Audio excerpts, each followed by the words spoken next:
Vemos este patrón, el Data Transfer Object, ¿vale? Es muy sencillo. Lo que dice es que, evidentemente, cuando yo tengo que trasladar información de una máquina a otra o por ahí o entre módulos distintos, es que debes empaquetar las cosas, empaquetarlas, para que no viajen sueltas. Entonces, lo que dice es que haga lo que se llama el Data Transfer Object, DTO, que es simplemente un objeto, una clase, cuyo objetivo es empaquetar, ¿vale? Entonces, ¿qué suele tener estas clases? Solo atributos, no tiene métodos. Entonces, suele tener los atributos más los getters and setters. Son clases tontas, ¿vale? No están pensadas para procesar, sino están pensadas para empaquetar. Y es lo que viaja de un lado a otro, ¿vale? Y ese es su propósito, simplemente mover datos de manera eficiente. ¿Por qué? Porque claro, si yo tengo que mover los datos entre cliente y servidor, mover datos sueltos significa mejor hacer 20 peticiones. Dame el dato uno, dame el dato 2. Dice, no, no. Yo te hago una petición, tú me das un popurrí de resultados, me lo empaquetas y me lo das empaquetado. Entonces, una sola petición y me das todos los datos de golpe. ¿Lo veis? Vale. Entonces, ¿cómo viajan los datos entre el cliente y el API REST? Van a viajar en JSON. ¿Vale? Tú cuando hagas en Angular vas a empaquetar todo y cuando lo mandemos lo mandaremos en JSON. Pero esto es transparente, yo no lo veo, ¿eh? Yo cuando maneje Angular, ¿qué manejo? TypeScript. Y para mí manejaré clases. Entonces yo cogeré una clase, le daré valores y le diré a Angular, mándalo al servidor. ¿Cómo lo va a mandar Angular? Cogerá este objeto, lo convertirá en JSON, montará la petición y se la mandará. ¿Cómo llega la petición al servidor? En JSON.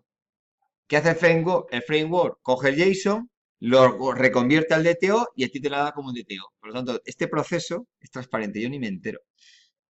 Yo no voy a ver nada de esto. Yo voy a ver que mando un objeto de TypeScript de Angular y me llega un objeto de Java en Spring. Todo lo demás se lo come los frameworks, ¿vale? Entonces, yo llamaré DTO a este nombre a lo que viajemos entre Angular y Spring, entre el cliente y el servidor, entre la capa de representación y el API REST. ¿Vale? Le voy a llamar DTO. ¿Vale? Vale. Otro patrón es el DAO, que es el Data Access Object. Este patrón es, evidentemente, yo ahora tengo bases de datos. Voy a tener base de datos, puede ser tipo MongoDB o puede ser tipo MySQL. En definitiva, la base de datos, si son tipo de MySQL, ¿qué maneja? A lo mejor manejará tablas relacionales.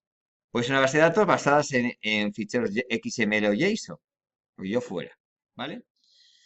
En definitiva, tengo base de datos que almacena la información en un modelo que es distinto al que yo tengo en Java. En Java yo manejo objetos y manejo que son las instancias de las clases. ¿Lo veis? Son dos mundos conceptuales distintos. ¿Qué ocurre? Que ahora mismo tiene que ocurrir lo mismo. Tiene que viajar un objeto en mi modelo de Java, que es el modelo que yo me muevo, el nivel de negocio, hasta que finalmente acabe como un registro de una base de datos. ¿Lo veis? Entonces, a este objeto que se transfiere entre base de datos y mi modelo de negocio, también realmente ¿qué son? Son objetos para viajar, son DTOs. ¿Lo veis? Son DTOs. Pero normalmente le vamos a llamar entidades. Entonces, cuando yo hable de entidades, ¿qué se refiere? Es un DTO que viaja entre la base de datos y mi modelo de negocio. ¿Vale? Es un DTO. Pero yo le voy a llamar entidad para que no entremos en confusión con el DTO que viaja entre el cliente y mi API REST. Son dos viajes distintos. No es lo mismo viajar hacia la base de datos o desde la base de datos que viajar desde el API REST hacia el cliente o volver. Conceptualmente lo mismo. Son objetos de viaje. ¿Vale? Pero a uno le llamo DTOs y a otro le llamo entidad. Como son objetos de viaje, fijaros, son objetos para transferir, son muy tontos. Son muy tontos. ¿Vale? Y Luis habrá dicho que estas clases son absurdas. Dice, ya, pero las necesito para moverme. Y los frameworks lo necesitan. Entonces, ¿qué van a tener? Principalmente atributos y getters and setters. Atributos y getters and setters. ¿Qué ocurre? Vais a ver que desde el punto de vista de TypeScript lo ha hecho mejor que desde el punto de vista de Spring, de Java. Ahí Java está un pelín retrasado. ¿Vale? Entonces, vas a ver que TypeScript lo hace mejor porque defines una interfaz que es el objeto y el propio DataScript te crea el objeto a partir de una interfaz. Entonces me lo pone muy fácil crear un objeto de transferencia. En cambio, Spring no lo hace tan fácil. Me ayuda, pero no tanto. Entonces han surgido paquetes que me ayudan a hacer eso, a crear objetos con más rapidez. ¿Vale? Kotlin va por esa línea, ¿vale? Que es un lenguaje que está por encima de Java, que lo que compila se genera Java, y hay librerías que te ayudan a hacer eso. Pero bueno, hay que darle tiempo. Me imagino que de aquí a un año, año y medio, la siguiente versión de Spring se lo comerá. Ya me lo hará. Porque al final, claro, lo ve desde el punto de vista de Angular y es más fácil que desde el punto de vista de Spring. Más rollo, los testeos en Spring. ¿Vale? Entonces, el ETIO es la entidad que es este objeto que yo utilizo para transferir un objeto que está en memoria en mi modelo de negocio, quiero que se acabe guardando en las bases de datos. Vale. Pero yo con la base de datos hago operaciones. Dar de alta, dar de baja, modificar, buscar, ¿lo veis? Bueno, pues las clases que se encargan de hacer esas operaciones son los DAOs. Vamos a llamarle los DAOs. ¿Vale? Estos DAOs son los encargados de hacer esas operaciones. Entonces, vais a ver que para yo comunicarme con la base de datos necesito dos tipos de clases. Las entidades por un lado y los DAOs por otro lado. Los DAOs son los que se encargan de hacer esta gestión. ¿Veis la diferencia? Entonces, las clases que habéis hecho vosotros de vuestro ejemplo, ¿qué son? Pensarlo, entidades. Son las que vamos a utilizar para decir, guárdame en base de datos un nuevo equipo y te lo guarda. Pero no son las clases que la guardan realmente, solo son entidades. ¿Vale? Entonces, el patrón DAO, en su generalidad que busca abstraer y encapsular el acceso a la capa de persistencia, permitiendo desacoplar la capa de negocio y la capa de persistencia. Es decir, son unas clases que las ponemos en medio para que entre la capa de negocio y la capa de persistencia esté desacoplado. ¿Lo veis? Y luego permite el intercambio de implementaciones de persistencia sin afectar la capa de negocio. Ahora trabajo con MySQL, mañana trabajo con Oracle y lo cambio y no se entera. O pasado mañana trabajo con pues Server SQL. Cualquiera, me da igual. ¿Lo veis? Vale. Entonces, vamos a ir repasando. Una entidad, repito, es una clase cuyos objetos persisten en un sistema de persistencia. Por lo tanto, si yo tuviera una entidad llamada categoría, evidentemente tendré luego objetos de esta clase de categoría. Pues cada objeto, ¿en qué se va a convertir? En un registro de la tabla. Es decir, la clase categoría tendrá como generalmente una tabla llamada categoría. Y luego un objeto de la clase categoría se convierte en un registro de la tabla categoría. Por lo tanto, si tengo tres objetos, en mi base de datos tendré tres registros. Si yo recupero esto, ¿cómo lo recuperaré? Como tres objetos de la clase categoría. ¿Lo veis? ¿Vale? Entonces, desde el punto de vista de Java, yo manejaré objetos de categoría y la clase de categoría. Desde el punto de vista de base de datos, que manejo la tabla categoría con registros de categoría. ¿Veis, no? Vale. Pero ¿qué ocurre? Que en la vida real las clases no están aisladas, tenemos relaciones. Entonces, vamos a poner un ejemplo. Imaginaros que yo tengo un usuario que tiene una categoría. Y la categoría pertenece a un conjunto de usuarios. Aquí que tengo un usuario, tiene un conjunto de teléfonos. Cada teléfono pertenece a un usuario. Un usuario tiene una dirección. Una dirección solo pertenece a un usuario. Y ahora tengo un usuario que tiene, bueno, en este caso he puesto una bidireccional, ¿no? Esta la vamos a prohibir.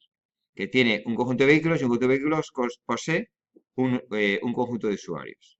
¿Vale? Esta la voy a quitar ya. No me interesa las bidireccionales. ¿Vale? Bueno, entonces, el DAO. El objetivo del patrón es coger esos objetos y convertirlos a las bases de datos. Entonces, ¿qué necesito? Pues necesito un patrón mayor de esto. ¿En qué se basa? En el patrón de factoría abstracta. ¿Os acordáis? Vimos un patrón que era factoría abstracta. Lo vimos en plan genérico. ¿Dónde se emplea mucho? Aquí. ¿Vale? Y vais a ver que Spring, eso sí, el patrón me lo da implementado. También me lo da casi todo gratis, ¿eh? Me lo da implementado. Y yo lo único que tengo que hacer es definir los interfaces que es de qué quiero gestionar la base de datos. Pero me lo da casi todo, ya lo veréis. Me da todo hecho. ¿Vale? También, como es una factoría, a su vez que necesitamos un singleton o una inyección, una de las dos. ¿Vale? En mi caso es más sencillo, un singleton. ¿Lo veis? Entonces, ¿qué voy a necesitar? Yo tengo que analizar qué entidades van a tener representación en base de datos, en tablas. Entonces, si la clase usuario va a tener una tabla en base de datos o se va a persistir, necesitaré un gestor de usuarios. Si la clase categoría tiene representación en base de datos, tendré que tener un gestor de categorías. Si el teléfono tiene representación, un gestor. Entonces, voy a tener que crear, por una parte, entidad usuario y luego el usuario dado. La entidad categoría y el categoría dado.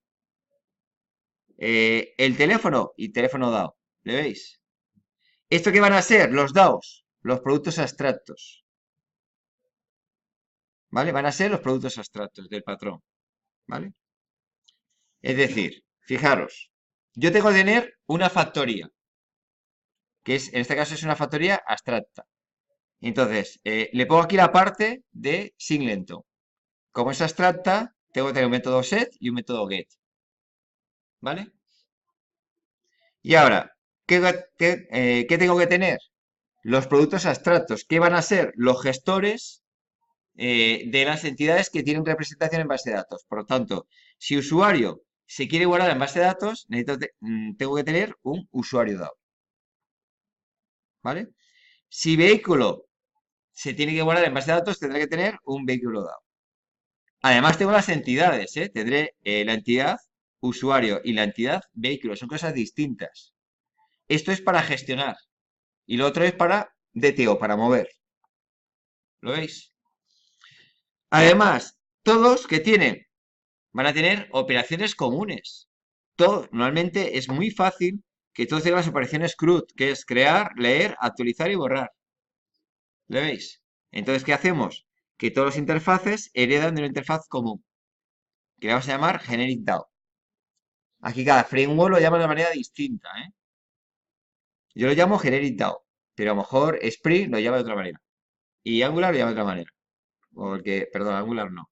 Los que tienen acceso a base de datos, pues Node o Express o Symfony, ¿vale? Entonces, ¿qué ocurre? Que como esto vale para muchas entidades, te hace dos cosas genéricas. T representa el tipo de entidad e ID representa el tipo de la clave primaria de la entidad, ¿vale? Entonces yo me hago aquí las funciones genéricas. Entonces, ¿qué es esto? Estos son las queries. Es decir, por ejemplo, usuario tiene buscar por nombre. Evidentemente, buscar por nombre es algo muy específico de usuarios. No lo tiene un vehículo. Vehículo no tiene nombre. ¿Le veis? Vehículo será buscar por matrícula. ¿Vale? Pues las que son específicas de un DAO se ponen aquí abajo. Pero esto es una interfaz, ¿eh? ¿Lo veis? Vale, entonces tenemos las genéricas, funciones genéricas, y aquí suelen estar las query normalmente. Entonces, todas las queries las vamos colocando ahí. ¿Vale? Esta query tienes buscar por ciudad y por calle. ¿Vale? Una búsqueda, digamos, compuesta. ¿Lo vemos? Vale, ¿y ahora qué me queda? Ahora me quedaría una implementación. Una implementación. Evidentemente, yo ya tengo el interfaz genérico, los interfaces de cada uno de ellos. Tengo mi factoría genérica, que tiene un método get por cada producto abstracto. 5 productos, 5 métodos get. Más la parte de singleton, que es lo subrayado. ¿Vale? Ahora me queda una implementación. Y dices, vale, imagínate que yo no quiero utilizar un framework, no utilizo un URM, sino yo apelo a accedo a base de datos. mediante JDBC, SQL, puro y duro. ¿Qué me tocaría? Ir uno a uno currándome todas estas conversiones. Un trabajo importante, ¿eh? Parece mentira, pero cada clase de estas bastante grande será. ¿Vale? No sé si habéis llegado a este punto. ¿Habéis manejado JBC desde el punto de vista de Java? ¿No? Siempre habéis hecho con framework, entonces, con RMs. O tampoco lo habéis manejado con los RMs. Tampoco. Vale, bueno, pues esto es un curro, ¿eh? Entonces, ¿cómo habéis manejado base de datos? ¿Y de programación la habéis manejado alguna vez o no? ¿O solamente en consola? Bueno, como veis, para manejar la programación, esto es un curro, ¿eh? Importante. ¿Vale? ¿Y veis cómo va? Tendríamos la factoría concreta, que hereda de la factoría abstracta, y la implemento. Y luego tengo un producto concreto por cada producto abstracto, ¿lo veis? Que implementa el producto abstracto.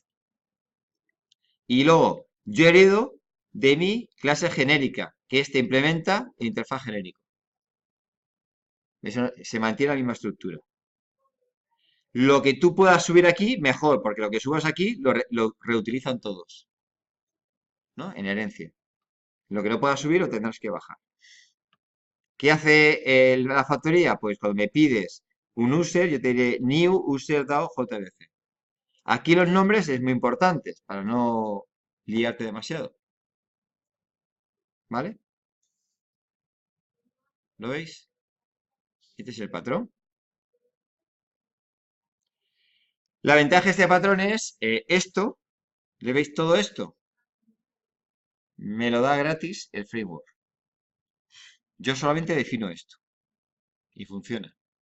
Sí, defines una interfaz y funciona. Él te hace una implementación por detrás. ¿Vale? Por eso, pero lo que sí voy a tener que definir es esto. Esto de aquí me lo da gratis el framework. Que yo solo tengo que definir esto. Esto me lo da gratis framework. Y esto me lo da gratis framework. Entonces, ¿qué haces tú? Esto.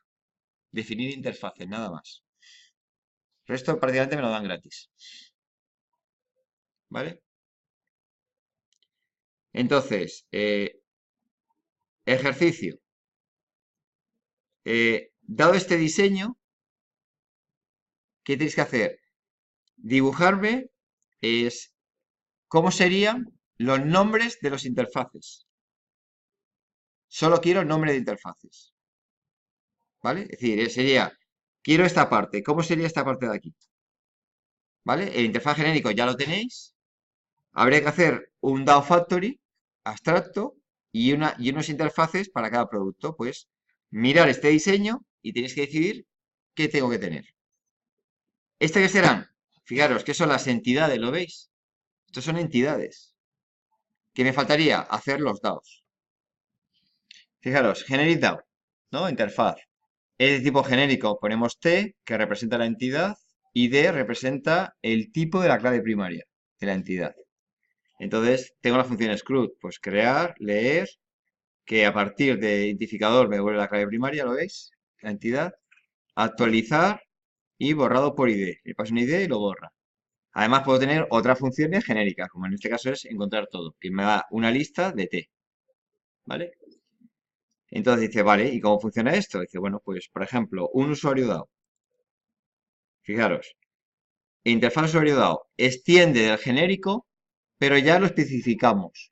¿Cuál es la entidad que voy a manejar? Usuarios. ¿Cuál es la clave primaria? Miras cómo es usuario y vemos que es entero, pues integer. ¿Lo ves? Ah, sí, pero ya no se puede utilizar T y D. Sí, hay que especificar el genérico en que se convierte. ¿Vale? Y ahora, las queries, buscar por nombre, le paso un string que es el nombre y ¿qué me devuelves? Una lista de usuarios. ¿Vale? Y así, sencillo, ¿no? Categoría, igual. Pues categoría extiende del genérico y ya se especifica para categoría y su clave primaria de tipo integer. En vuestro caso, ¿cuáles son vuestras claves primarias? Todas de tipo string. ¿Vale? Pero eso sí, cuando lo hagáis, tendrá que ser pues vuestras clases concretas. Cuando hagáis una query, ¿dónde había más queries? Creo que había otra en En direcciones, no en usuarios, en vehículos. No, usuarios, solamente en usuarios. Buscar por nombre. Bueno, pero veis, aquí se pondrían las queries concretas. Una, dos, tres, las que tuviéramos. ¿Lo veis? Bueno, pues fijaros que cuando trabajamos Spring es tan sencillo como definir esto y ya tienes el DAO implementado. Y él te da cuerpo a esto, te lo implementa, ¿vale? Y además funciona. Y dice, bueno, pero y pongo aquí buscar por nombre y me lo encuentra por nombre. Y dice, sí, te lo hace. ¿Sabes?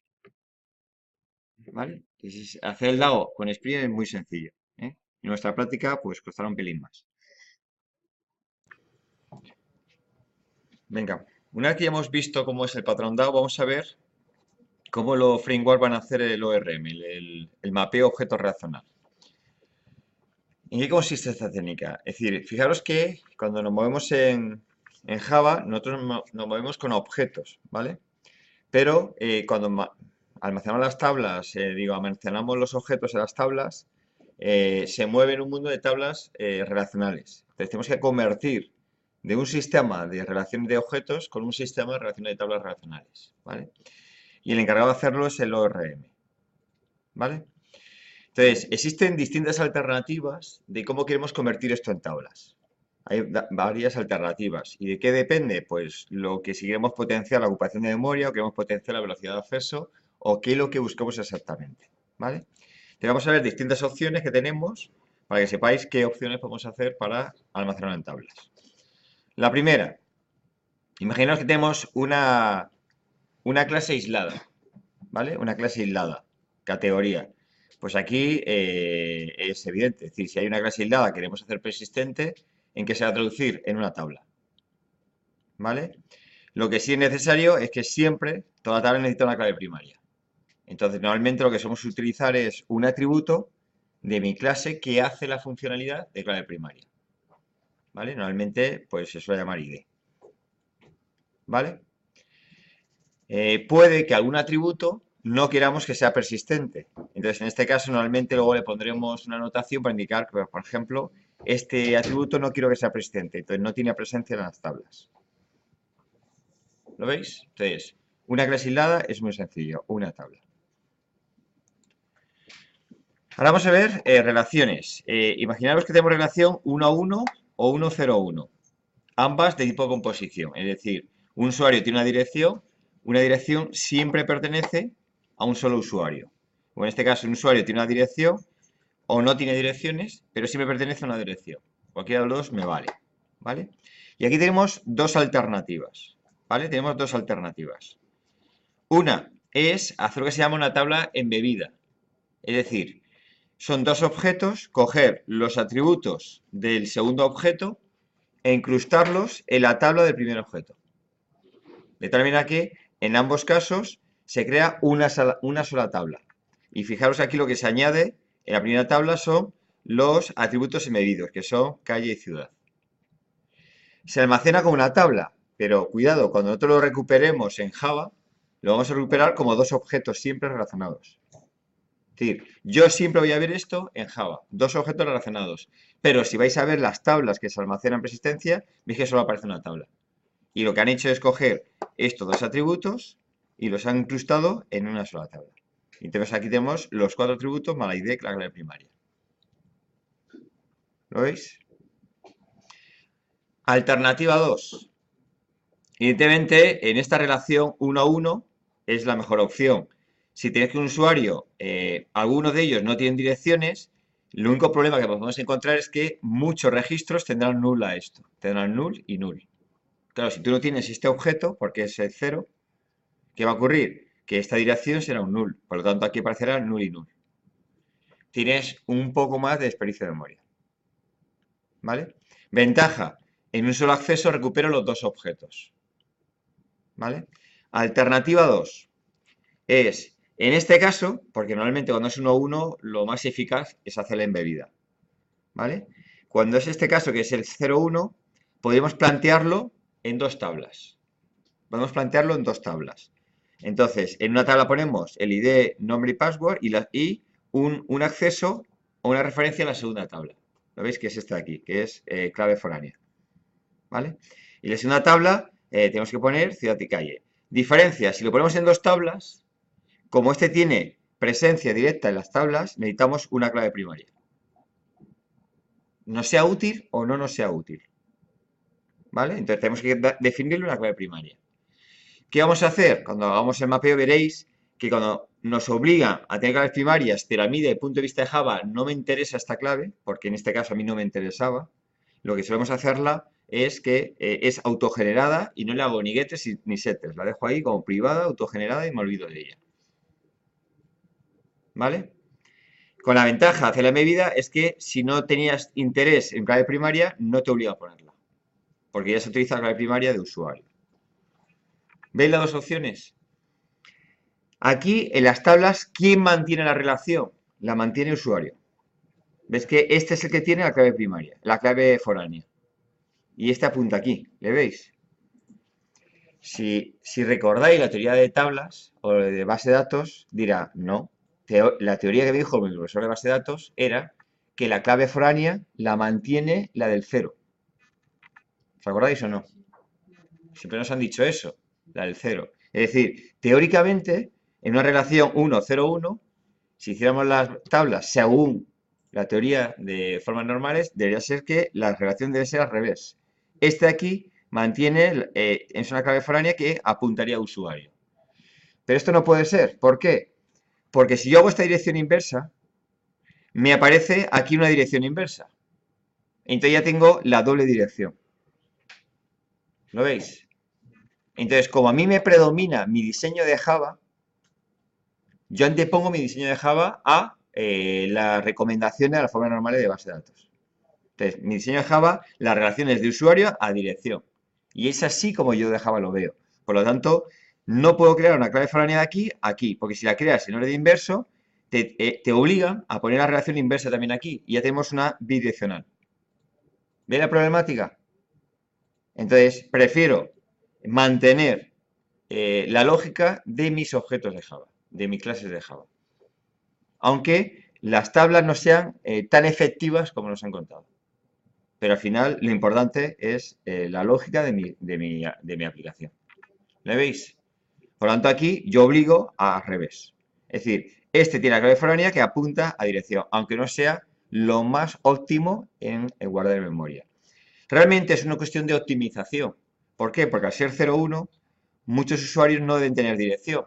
Y por lo tanto aquí tienes una clave foránea que puede ser un null y es una pérdida. Pero hoy en día la memoria no es el gran problema. Si fijaros, los teras son bastante baratos. Entonces, que ahorremos o no ahorremos 4 bytes no tiene mayor importancia. Es mucho más importante la efectividad o, sobre todo, el diseño software que estamos haciendo. ¿Veis el matiz? Lo digo porque, claro, veis esto y rompe. Dice, generalmente las tablas se hacen al revés. La relación la mantiene la del cero, porque es más óptimo. También hay que pensar en una época en que antes el byte era muy caro. Entonces se le daba mucha importancia a la optimización de memoria. Hoy en día ese no suele ser el gran problema ya, ¿no? El Tera es bastante barato y empieza a dar más predominancia a dar respuestas rápidas desde el sitio web o un diseño claro que yo hago con Java. ¿Lo veis? Por lo tanto, 1-1, no hay dudas. La mejor opción es una embebida. Si es 1-0-1, podemos apostar por una embebida, aparecerán más null, o con dos tablas. Yo seguiré apostando por embebida. En ambos casos, con descomposición, y recuerda, con descomposición, si no fuera composición, no nos podemos plantear embebida, ¿eh? ¿Vale? ¿Lo veis? Cuando las tablas son muy grandes, también las tablas son igual. Depende de qué llamas grande. O sea, que tiene bastante campo. Sí. ¿Cuántos? Unos 10, vamos, en dirección tuviera, ahí tienes solo lo que es escenario, la dirección. Sí. Hombre, vamos a ver, eso lo tienes que valorar. Porque también piensa que este sistema son dos accesos a base de datos. Uno para acceder a esa tabla, dos para acceder a esta. Eso es tiempo. Claro, evidentemente, yo haría lo más fácil para nosotros. Yo soy de la opinión, tú haz el diseño análisis que consideres que representa mejor conceptualmente tu problema. Y lo llevas a base de datos, a tablas. Y luego haces unas pruebas de estrés. Es decir, cuando tienes todo montado, todo diseñado, lanzas una prueba de estrés. Es decir, voy a lanzar 1000 peticiones, a ver qué ocurre. O voy a dar de alta 50.000 usuarios, a ver qué ocurre. Solamente si una prueba de estrés tú ves que empieza a dar problemas, me puedo replantear cambiar cosas. Si no, está mejor dedicando mucho tiempo a arreglar problemas que nunca son tuyos, porque dices, no, es que en mi prueba de estrés esto se hace de una vez cada 3 horas y ya no me da. ¿Vale? Y entonces, yo lo que no me plantearía es ahorro de memoria, porque la memoria es que el tera es muy barato. Y dice, ¿qué me estás ahorrando? ¿24 bytes? ¿28 bytes? Dice, hombre, evidentemente, si me dice, no, es que tenemos 8 millones de usuarios. Dice, bueno, entonces ya manejamos otras cifras. O tenemos 80 millones de usuarios, entonces vamos a replantearnos cosas distintas. Pero a lo mejor ya te interesa es utilizar bases de datos que estén en la nube, que se puedan paralelizar mucho mejor. ¿Vale? Pero bueno, depende, como dice. Yo cuento las opciones y luego se analiza. Otro ejemplo, imaginaros ya, este es agregación. ¿Veis que si no tengo composición, cuando en agregación no es posible en bebida, ¿eh? No es posible, ¿vale? Y es, tengo una relación que es, un usuario tiene o 0 o una categoría y una categoría puede pertenecer de 0 a n usuarios. O un usuario tiene una categoría y una categoría tiene de 0 a n usuarios. Ya no es composición, ¿eh? ¿Vale? Entonces, la embebida no lo podemos plantear. En este caso, solo hay una solución, que es el usuario tiene la clave foránea de la categoría. Y además coincide porque es el 0n. ¿Le veis? Ese sí coincide con lo planteado en formas normales. Solo hay esta solución. O sea, en ambos casos sí que me obligará a poner una clave primaria. ¿Lo veis? ¿Vale? Aquí no hay mucho que pensar. Otro caso es por composición, ¿le veis? Y es de 0 a n. Es decir, un usuario puede tener de 0 a n teléfonos, un teléfono solo pertenece a un usuario. ¿Vale? Aquí también nos podemos plantear dos soluciones. Una es embebida. ¿Vale? Es decir, un campo se almacenan todos los teléfonos. ¿Vale? ¿Qué problema tendría esto? Esto tiene como ventaja que un solo acceso a memoria recupero todos los teléfonos de un usuario. Es más rápido de acceso. De ocupar ocupa poco, porque se pone aquí compacto todos los teléfonos. Problema, que si accediéramos a las bases de datos mediante consola, ¿qué vamos a ver aquí? Esto es una variable de tipo que es array de bytes. ¿No? Representa un array de bytes. Por lo tanto, no es manejable directamente de consola mediante SQL. Porque no lo puedo procesar esto. Lo malo que tiene los campos que son array de bytes es que no lo podemos procesar. Si esto fuera un campo de tipo entero o de tipo string, yo desde una consola de SQL lo podría procesar. Pero aquí que voy a ver unos bytes que no sé qué teléfono representa. ¿Veis el problema? Entonces, es más rápido, es compacto, pero no te permite tocarlo por detrás, como se dice.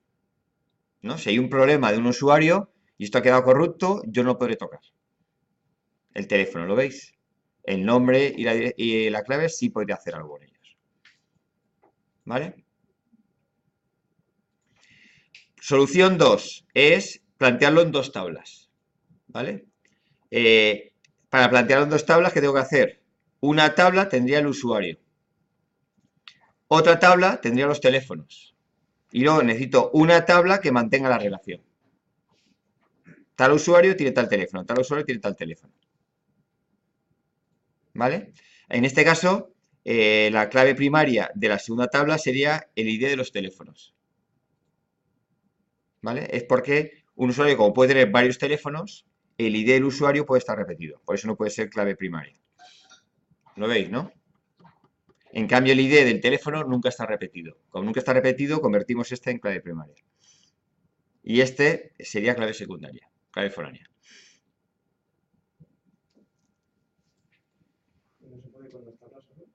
¿Cómo? El problema con dos tablas, ¿qué te dice? Que la relación se mantiene al revés. Entonces, si haces eso, ¿qué me obligas a hacerlo bidireccional? Y hemos dicho que lo que no voy a permitir es que me rompa mi diseño de Java.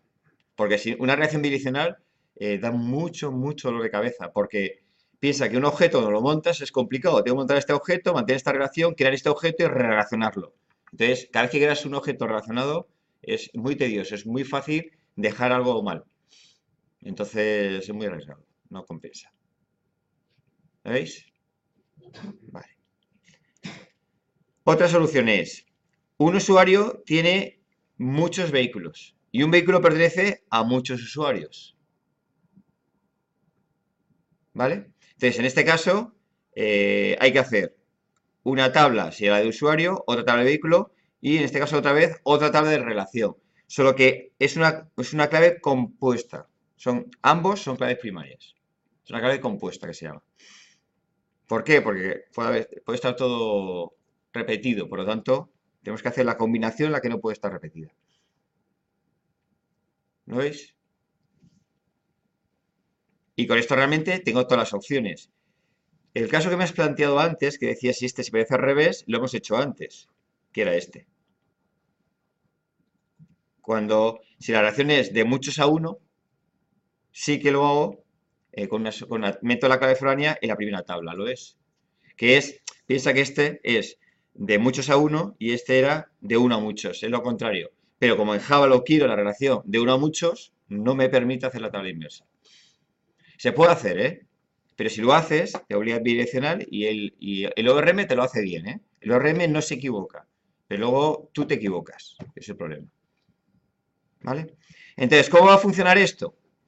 Pues dependiendo del ORM que utilicéis, te pedirá una u otra forma de configuración, ¿vale? Hoy por hoy casi todos tienden a que pongas anotaciones, ¿vale? Spring va con anotaciones y los demás también, todos se ponen anotaciones. ¿Qué se va a poner? Vas a ver que tú haces una categoría y vas a tener que poner unas anotaciones para indicarle cuál es la clave primaria y anotaciones cómo quieres establecer las tablas. Claro, para tú hacer esto, vas a poner una anotación que dice esto es una entidad embebida. Y entonces el ORM, o Spring en este caso, sabe que tiene que hacer esto. O le vas a poner una anotación que pone esto es clave foránea. Y entonces Spring sabe que tiene que hacer esto.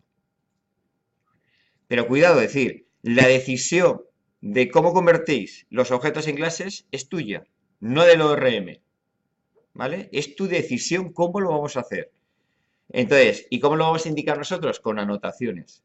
Pero luego, evidentemente, una vez que lee las anotaciones, el ORM lo hará y no se equivocará. ¿Lo veis?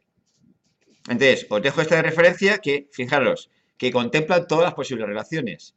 Las aisladas, 1 a 1, 1, 0, 1, muchos a muchos, no, perdón, muchos a 1, 1 a muchos y muchos a muchos. Están todas. Entonces, cada vez que os encontréis algo, si dudáis, venís aquí y a ver cómo era. ¿Vale? Esto está planteado con SQL. ¿Vale? Luego en Spring yo lo haré con MongoDB y os diré lo mismo con MongoDB cómo se haría. Es un poco distinto. Ahora que lo podría haber planteado aquí. En ese gráfico se podría poner una clave primaria y que esos dos campos, user ID y vehicle ID, sean nomás. Sí, es que, vamos a ver, yo esto, ¿cómo lo hago yo esto? Le pones aquí delante, en ID le dices, esto es clave primaria. A este le dices, clave primaria. ¿Vale? Y en la relación, ves que aquí hay una relación, ¿no? Encima de la relación le pongo clave foránea. Y no hago nada más, ¿eh? Ella sabe que tengo clave primaria, y como este es clave foránea, él te monta la tercera tabla, sin que tú le digas nada más. No, ajá, en esa tabla yo digo, en user vehicle, si se puede poner Aquí, solamente un OID y los otros dos que sean campos relacionados. no, Por ejemplo. porque piensa que el ID de un usuario puede estar repetido, porque es de muchos a muchos. ¿Lo ves? Entonces, un vehículo pertenece a muchos usuarios. Te necesito meter varias relaciones de varios vehículos con el mismo ID. Entonces, como este está repetido, no puede ser exclusivamente clave primaria él. No, un solo campo aparte, o sea, un tercer campo ahí, No. donde uno contenga los dos. Clave compuesta, dices. Mm, Normalmente se hace así, tú pones dos claves. Es decir, ¿tú qué quieres? ¿Unir los dos en un solo campo? sí, con un primary key. No. No, normalmente se hace dos. Es decir, Java sí lo hacemos así en objetos de otros. Para nosotros podemos hacer una clave compuesta y unimos y hacemos una clase que es una clave compuesta. Es decir, esta idea podría ser una clase, no solamente un atributo. Pero ahí dos campos y tal. Y aparte esto te lo pongo porque no lo voy a hacer yo directamente. Lo va a hacer el ORM. Entonces yo simplemente configuro esto y el ORM me saca esto. Pero yo tengo que tomar la decisión si quiero esta opción o quiero otra opción. ¿Vale? Pero yo no voy a tocar, yo no toco las tablas, ¿eh? Yo solamente observo cómo el ORM me la genera. Entonces, claro, lo que sí es importante es que sepáis que la decisión es tuya. Aquí no va a haber mucha decisión, pero aquí tengo que decidir si quiero esta filosofía o esta. ¿Y cómo se hace? Con anotaciones. Pero lo que sí es importante es que la decisión es vuestra, que yo quería recalcar. Aunque el ORM su responsabilidad es hacerlo, la decisión es vuestra, de qué hacer exactamente. Cuando no hay alternativas, no hay mucho que pensar. Dice, es que es la única alternativa. ¿Lo veis? Venga, pues vamos a coger este y quiero que me hagáis qué tabla sacaríais con este esquema. ¿Vale?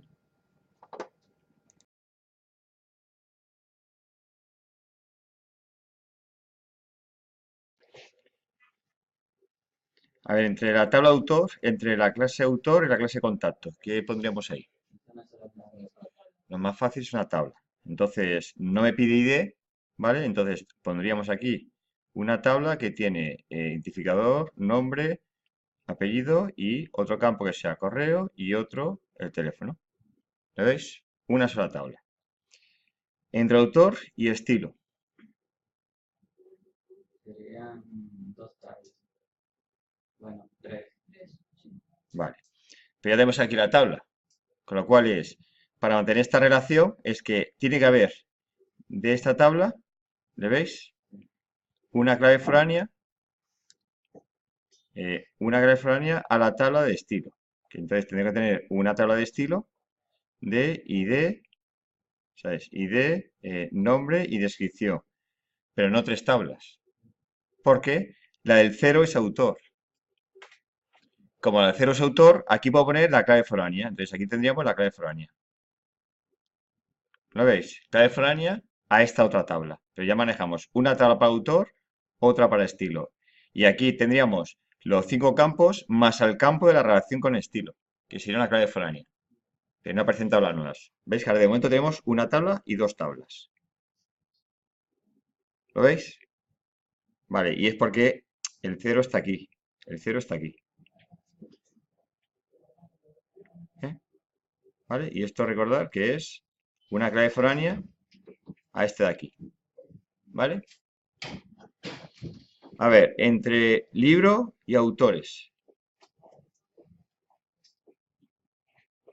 Es 1N, 1N. ¿Qué haría falta ahí? Una tercera tabla que mantenga la relación. Entonces tendríamos que tener una tabla de libros con ID y SBN. Vale. El autor con ID, nombre y apellido. Bueno, ya lo tenemos aquí. ¿Lo veis? Entonces ahora intentamos para esta relación que una tercera tabla que apunta aquí y aquí. ¿Vale? Y como es 1N, 1N, ambas claves primarias. ¿Lo veis? Ya tenemos una de libro. Esta sería, vamos a poner las que conocemos. Una de libro. Esta de autor. Y esta de estilo. ¿Vale? Y esta es de relación. Y solamente es de relación. ¿Lo vemos? Que ya tenemos una de libro, una de autor, una de estilo. Esta relación se mantiene aquí. Esta otra relación está aquí, es embebida. Y esta relación de aquí se mantiene con esta tabla. Y esta tabla lo que haría es esta relación. ¿Vale? Ahora me queda este con este de aquí. ¿Cómo es? Tres tablas. Tres tablas. Entonces, la del libro ya la tengo. ¿Vale? Entonces me haría falta una más de tema, que tendríamos el ID y el nombre, y una tercera tabla aquí, que es la relación que va entre este de aquí y este de aquí. Entonces, al final voy a tener, y esta es la de tema. Entonces tengo cuatro tablas que corresponden a cuatro entidades más dos tablas de relaciones. El resto de relaciones o están en una tabla o son embebidas.